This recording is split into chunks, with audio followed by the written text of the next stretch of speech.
I saw her on a TV show, and I had never seen her before, and I said, that's it. For many years, Robert Redford was known as the calm and steady actor in Hollywood. While other stars caused drama or faded away, Redford stayed professional and kept his personal opinions private. He avoided scandals and never talked badly about other actors in public. But now, at age 88, the famous actor has finally shared some difficult truths about his time working with certain Hollywood stars. These aren't just rumors or gossip. Redford has named specific actors who made his work life very hard. Some of these stories might change how you think about famous movies you've watched many times. The Clash with Gene Hackman. Robert Redford worked with Gene Hackman in the movie Downhill Racer. While both actors were very talented, they could not get along at all. Hackman was known for his intense and sometimes explosive personality. He would often argue with directors and didn't care about working quietly with other actors. Redford found this very tiring to deal with. Redford once told someone privately that Hackman was one of the greats as an actor, but he never cared who he steamrolled to get there. What started as mutual respect in the 1970s quickly turned into keeping distance from each other. Redford admired that Hackman worked very hard. No one could say he was lazy. But Redford couldn't stand Hackman's methods.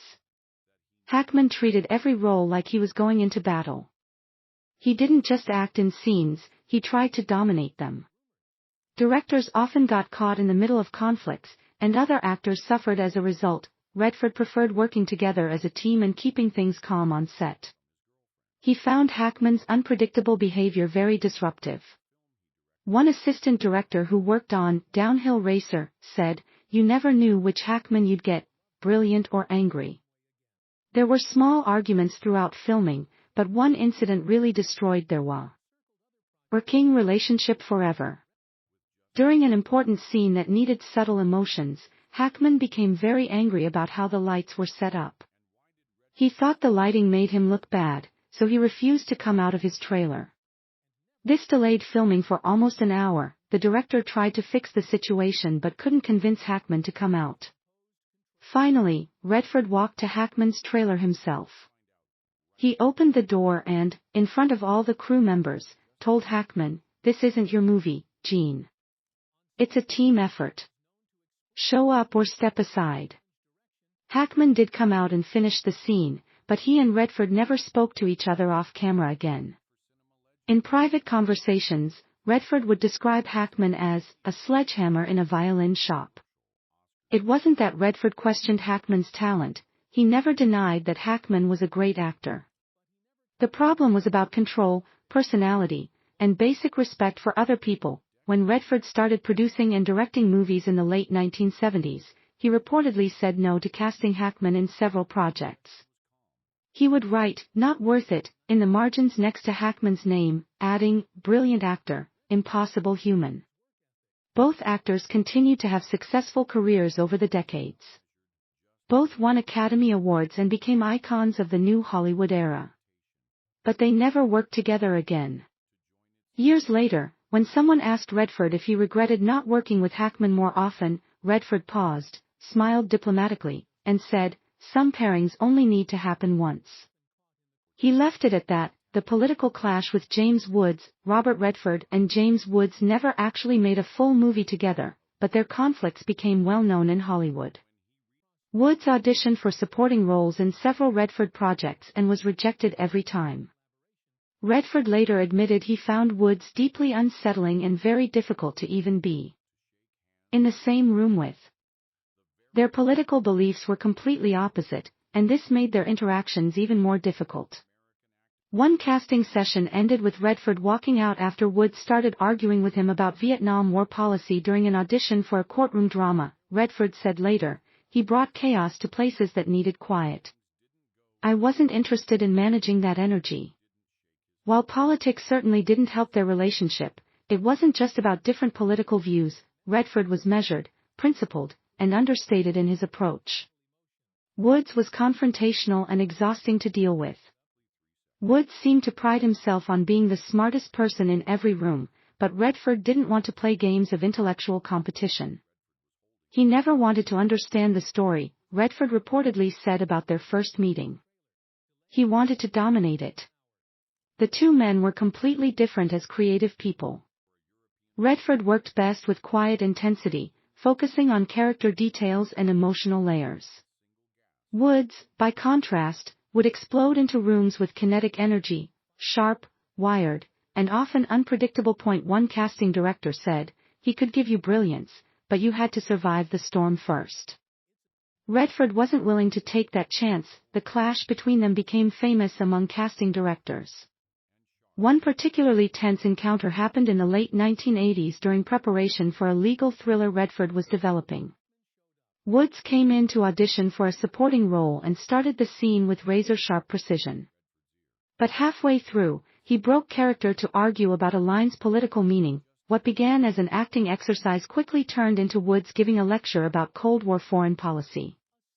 Redford listened for less than 2 minutes before closing the script and leaving the room. "If I wanted a debate," he said afterward, "I'd go back to college."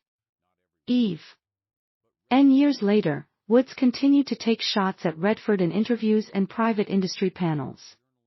While he never mentioned Redford by name, Woods would occasionally talk about Hollywood hypocrites who preach peace but run studios like generals. People who knew the history could see through this coded language. Redford refused to respond publicly, but he made sure Woods never got hired for his projects. His casting notes reportedly included a single phrase next to Woods's name, "Never ever." Woods had undeniable talent that made him popular for edgy, unpredictable roles. But Redford wanted nothing to do with it. "There's a difference between tension and toxicity," he once said. He never understood that line. The opportunities for Woods to work with Redford disappeared completely. The phone never rang again. Even as Woods's career shifted more toward controversy than craft, Redford stayed silent except for the occasional sharp comment in private meetings. The creative clash with Dustin Hoffman, All the President's Men, made Robert Redford and Dustin Hoffman look like one of cinema's most iconic acting partnerships. But Redford was always quietly frustrated by Hoffman's approach to acting. Hoffman liked to improvise, frequently challenged the script, and had a habit of changing his blocking in the middle of scenes. Redford was a director's actor with laser focus who hated unpredictability. He felt that Hoffman tried to dominate the camera with little regard for working together as a team. They were never openly hostile to each other, but when asked why they never worked together again, Redford simply said, "Once was enough." From the outside, it looked magical, two of the biggest stars of the 1970s playing real-life journalists uncovering the biggest political scandal in American history. But behind the scenes, it was a slow, grinding clash between two very different artistic approaches. Redford came to the set prepared, careful, and focused. Hoffman preferred to be spontaneous, sometimes changing how he delivered his lines at the last minute. This threw off the rhythm and energy that Redford had spent hours preparing. Crew members described the atmosphere as quietly tense, not explosive or dramatic, just uneasy. Hoffman would rehearse a scene one way and then film it completely differently. He would subtly move to different positions during takes to shift where the camera was focused, often stepping into Redford's light at first. Redford tried to accept this as part of the creative process. But as filming went on, these interruptions began to wear him down. There was one scene, a phone call in the newsroom, where Hoffman reportedly did 7 takes, each with a different tone, pacing, and unscripted lines. Redford, who had to react to those unpredictable changes, was said to be very angry by the end. Director Alan J. Pakula handled the situation delicately, never letting the tension boil over, but everyone on set could feel it. "You could tell Bob was biting his tongue," one lighting technician remembered, "every single day." Behind closed doors, Redford voiced concerns about losing the story's focus. "We're trying to tell a story," he was overheard saying to Pakula during a break, "not chase 1,000 little moments." Still, the director kept both stars working together, barely knowing that the result would be unforgettable, even if the process was difficult. Redford, who would go on to direct his own critically acclaimed films, valued precision, efficiency, and discipline. To him, acting was a team sport, and Hoffman often felt like a player trying to win alone. Redford never spoke publicly against Hoffman. But when retrospectives and reunion panels were suggested years later, he declined them all. There was no big fight, no scandal, just a mutual, unspoken agreement to never work together again. Some people just don't click, as one observer noted, even if the film is a masterpiece. The corporate clash with Tom Cruise, Robert Redford and Tom Cruise's only collaboration was Lions for Lambs, and it was a disaster behind the scenes. Redford, who directed the film, struggled to get past Cruise's corporate mindset. Every note was about image, Redford said later, not emotion, not honesty, just brand. Cruise reportedly pushed for scene changes, different camera angles, and even last-minute rewrites. The film was not successful, and Redford walked away from the experience calling it one of the most frustrating projects of my career. He never spoke to Cruise again. When the project was first suggested, it seemed like a perfect pairing, Redford, the elder statesman of thoughtful American cinema, and Cruise, the blockbuster star trying to move toward more serious material. But from the beginning, they didn't work well together. Redford imagined a stripped-down political drama that was understated, intellectual, and timely. Cruise came in talking about lighting, camera angles, wardrobe, and global messaging. It wasn't collaboration, it was a collision. People on the inside say the tension was immediate. Cruise, who was also a producer on the film, wanted final say on nearly everything, from poster design to pacing in the editing room. He reportedly arrived at production meetings with a team of publicists and image consultants. He often used phrases like market positioning and viewer perception instead of more typical actor-director language. Redford, a man who once spent 3 days rehearsing a silent scene for ordinary people, was shocked. Even the rehearsal process showed their differences. Cruise requested stylists to be on standby during blocking sessions, reportedly because he wanted his physical appearance to communicate discipline. Redford was stunned and remarked later, "I wanted the scene to show vulnerability. He wanted it to show symmetry." The two men couldn't agree on what the film was even about. Redford saw it as a warning story about institutional failure. Cruise viewed it as a redemption story for a charismatic leader. On set, the energy only became more strained. Cruise would often stop in the middle of scenes to request a lighting adjustment or to suggest a punchier line that wasn't in the script. Redford, patient to a fault, tried to accommodate at first. But by the third week, he was openly frustrated. One assistant on the film described a moment during a take when Redford leaned in and quietly asked, "Are we acting, or are we selling a campaign ad?" Even after filming was done, Cruise's influence was everywhere. He reportedly requested multiple cuts of his scenes, arguing about the exact length of a reaction shot. Redford gave him room to work until the studio stepped in and sided with Cruise. That was the final straw. Redford delivered the film he could, washed his hands of it, and skipped nearly all of the press appearances. The movie opened to lukewarm reviews and disappointing box office numbers. Cruise moved on to other projects. Redford went silent. The experience left a mark, not just as a creative failure but as a breakdown in philosophy, one man trying to say something meaningful, the other trying to sell something profitable. The perfectionist clash with Faye Dunaway, 3 Days of the Condor, was a critical hit, but off-screen it was cold. Redford and Faye Dunaway reportedly had no chemistry during filming, and people on the inside say the tension was visible between takes. Dunaway, known for her demanding nature and perfectionism, frequently clashed with the director. Redford often found himself caught in the crossfire. "She wasn't difficult because she cared," one crew member said. "She was difficult because she didn't trust anyone, not even him." Redford called her a storm in heels. From the beginning, the pairing looked promising. Redford was at the height of his powers, box office gold with a reputation for calm professionalism. Dunaway had just finished Chinatown and was widely regarded as one of the most compelling actresses of her generation, but their working styles couldn't have been more different. Redford valued subtlety, efficiency, and restraint. Dunaway arrived on set each day like she was preparing for war, fiercely protective of her process and unafraid to challenge anyone, including the director or her co-star. She would frequently ask to review daily footage, request rewrites of lines the night before filming, and was known to demand changes to lighting setups that had already been approved. Redford, who believed in trusting the team and keeping momentum, began to see the production as less of a creative space and more of a daily negotiation. According to one script supervisor, Redford once said during a break, "We're here to find truth, not micromanage every syllable into submission." Their scenes together were tight, moody, and charged, but that tension wasn't acting, it was barely contained frustration. Dunaway would ask for multiple takes of a single line, adjusting the emphasis down to the syllable. Redford, who preferred to trust instinct and move forward, grew increasingly irritated. He once reportedly muttered, "We're not building a watch here," as she requested a fourth reset during a relatively minor scene. One day the tension bubbled over during a closed-door meeting with director Sidney Pollack.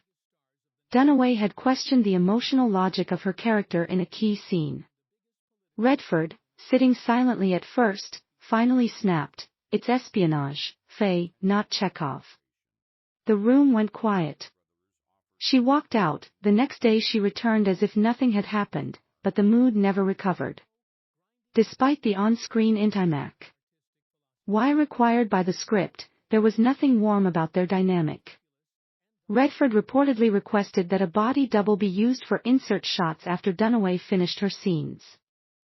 When asked about her in a press interview years later, he paused, smiled thinly, and said, "She's unforgettable." No further collaborations followed. No reunion panels or nostalgic interviews about the making of the film ever happened. The jazz versus composition clash with Robert Duvall, though they both starred in The Natural. Redford and Robert Duvall were like oil and water. Duvall's improvisational, instinct-first approach clashed with Redford's structured precision. Redford reportedly asked Duvall to stick to the script during a pivotal scene, and Duvall flatly refused. What followed was a behind-the-scenes shouting match that crew members still talk about. Duvall wanted to play jazz, Redford said later.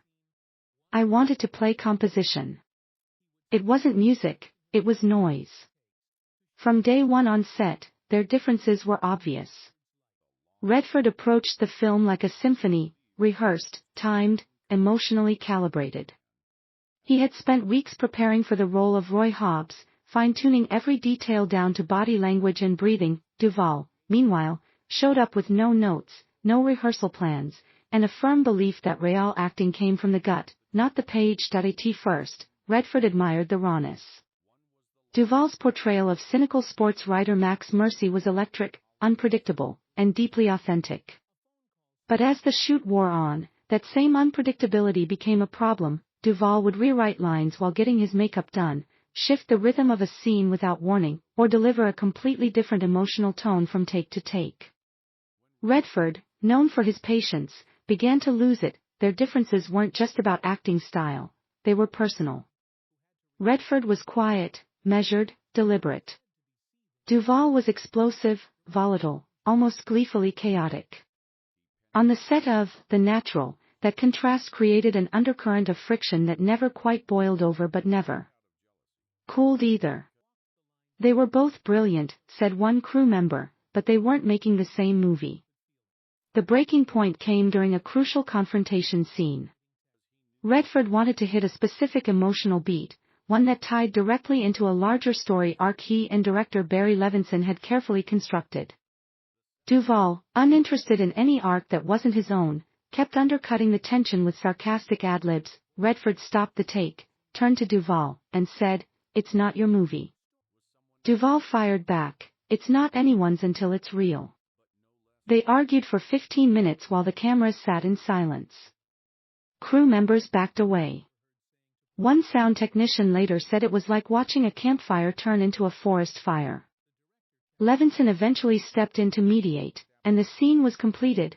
Barely, after the shoot, Redford was asked about working with Duvall. His response was short, "He's brilliant, but I don't need to go through that again."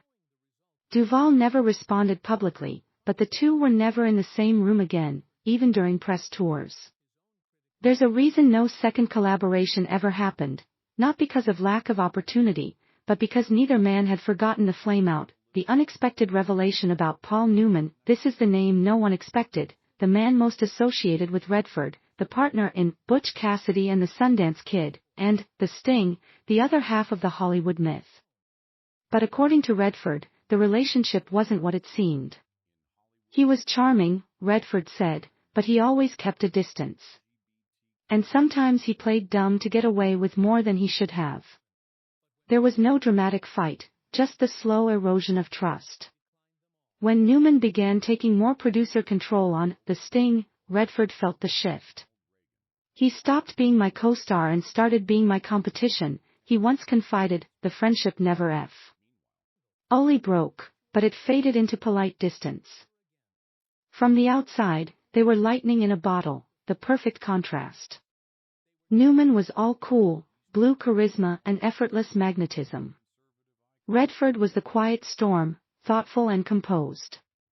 Together, they changed what a movie star could be: funny, self-aware, dangerously charming, but beneath the surface, Redford always sensed something guarded in Newman, a wall he could never quite scale. Their dynamic on Butch Cassidy was warm and easy, built on laughs and long days in the desert. But by the time they reunited for The Sting, something had shifted. Newman had more influence. He arrived at meetings with studio executives, often with notes on scripts, casting, even camera placement. Redford, still more interested in the art than the politics, felt himself pushed to the sidelines. It stopped being two guys making a movie, one crew member later said. It became a chess match between stars. Redford kept his frustration mostly private, but those close to him saw the toll. He admired Newman deeply, but he also resented the way the public treated Newman as the soul of their partnership. In interviews, journalists would direct questions to Newman first. Headlines would lean on Newman's name. Paul was the face, Redford once said, and I was the footnote. The years that followed brought cordial interactions, tributes, the occasional shared appearance. But they never made another film together. Offers came, scripts were suggested, but nothing ever worked out. When asked why, Redford would always say the timing wasn't right. But those who knew the truth understood that timing wasn't the problem, trust was. There was no rift, no betrayal. Just two icons quietly drifting apart, one silent mile at a time. The pattern behind the conflicts. Some of these names will hurt to hear about. Others will feel inevitable. But together, they paint a picture few have seen before of a man who, for all his poise and restraint, carried the scars of collaboration just like anyone else, because for all the sunshine on screen, Redford's Hollywood had shadows too. Looking at all these conflicts, a pattern emerges. Redford valued collaboration, preparation, and respect for the creative process. He struggled most with actors who were unpredictable, controlling, or who treated filmmaking as a battlefield rather than a team effort, whether it was Hackman's explosive temperament, Woods's confrontational politics, Hoffman's spontaneous methods, Cruise's corporate mindset, Dunaway's perfectionist demands, Duvall's improvisational chaos, or even Newman's gradual shift toward competition rather than collaboration. Redford consistently found himself at odds with personalities that disrupted what he saw as the sacred process of making movies. These weren't always bad people or bad actors, many were incredibly talented. But they were people whose approaches to the craft fundamentally clashed with Redford's vision of how movies should be made. In an industry built on egos and competition, Redford remained committed to a more collaborative, disciplined approach. At88, sharing these stories reveals not bitterness, but the complex reality of maintaining artistic integrity in a business that doesn't always reward it. For decades, Redford kept these conflicts private, maintaining his reputation as Hollywood's gentleman. But these revelations show that even the most composed professionals have their limits. The man who stayed grounded, golden, and above the fray, had to navigate the same difficult personalities and creative conflicts as everyone else. The difference was that he chose silence over scandal, professionalism over public feuds. Until now.